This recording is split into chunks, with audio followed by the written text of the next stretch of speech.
Okay, so in this problem we're going to look at a coffee cup calorimetry problem where we're mixing an acid and base. We're given an associated delta H for a reaction, and we are trying to solve the final temperature in the calorimeter at the end. So the first thing we're going to do is write out this reaction that we're looking at, which is hydrochloric acid, aqueous, plus KOH, which is our base, potassium hydroxide, aqueous, and any acid-base neutralization reaction that gives us water, and a salt, in this case KCl, which is going to be aqueous. Alright, and we have an associated delta H for this reaction, which is negative 55.8 kilojoules per mole. Alright, so I'm going to take this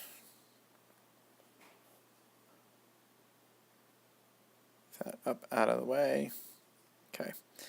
Now we're going to look at the next thing. Next thing we're going to look at is putting these into our solution. So if we have a coffee cup calorimeter, okay, at the end of this reaction, what's going to be in there? Well, we're going to have 250 milliliters total of those products.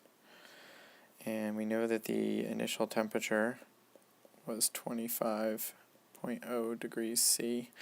And we know that we are looking for the final temperature. So what we need to remember is the KOH went in, and so did the HCl to make this final solution. Okay, so now we've got our solution, we've got our equation, and what I'm going to do is go ahead and start to actually set up and solve this problem. At the basic level, these calorimetry problems are all extremely similar, which is to say that what you're looking at is the Q of the reaction. Okay, the heat produced by the reaction is all going into that solution or into the water, so it's the negative Q of the solution. And the reason it's negative is if we're going to set it equal, one side is gaining heat, one side's releasing heat. So to set them equal, you need to flip the sign. Alright, so if we look at it then at the sort of generalized equation for this, delta H times N is going to be my Q of reaction. Right, I have an enthalpy per mole times the moles gives me the actual enthalpy that I've either absorbed or released in that reaction. And that's going to equal the negative Q of the solution. Well, the solution is changing temperature. Anytime we're dealing with sign changing temperature, we do negative ms delta T. M is the mass, S is the specific heat of the substance, and delta T is the change in temperature. Alright, so all we really need to do at this point now is go ahead and start plugging in these particular variables here. So we're going to start off negative 55.8 kilojoules per mole. Okay, this is going to be times the moles. Now, if you look at the moles, we have two choices here. I can find the moles of HCl, I can find the moles of KOH. Which one are you going to use? It's going to be the limiting reactant. Okay, and you can see that very simply we have a 1-to-1 ratio in this case, so to find the limiting reactant it's going to be pretty simple, whichever has the fewest number of moles. KOH both has a smaller volume and a smaller molarity, so clearly the KOH, we have fewer moles of that. So we're going to use the moles of KOH in this case. If HCl happened to be limiting, you would use that. If they were both the same, you'd just pick one, it wouldn't really matter. So in this case, we go through and do 0.75 molar times 0.1 liters, and that will get me to 0.075 moles. So that's how much we're actually reacting until all the KOH has been neutralized, and therefore that's how much heat we will release.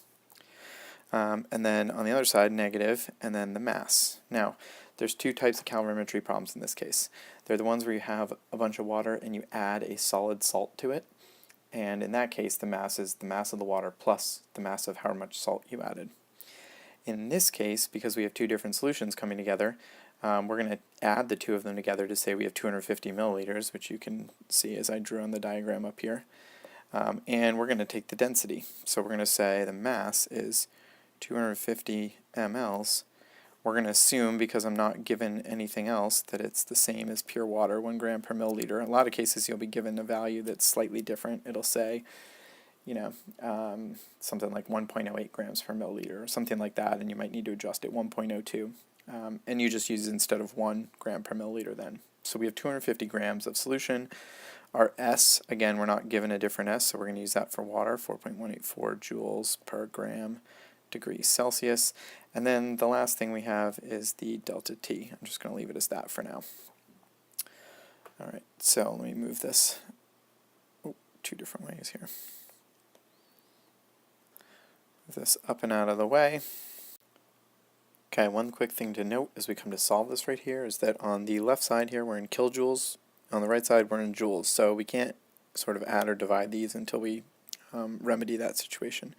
So I'm going to change this to negative 55,800 joules per mole on the left.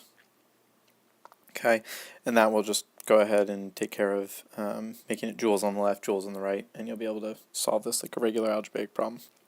So multiplying this out, what I get on the left is negative 4,185 joules, and on the right I get negative 250 grams times 4.184 comes out to 1046 joules per degree Celsius, and that is times the delta T. I'm going to go ahead and just sub in for delta T now, so it's temperature final minus 25.0 degrees Celsius.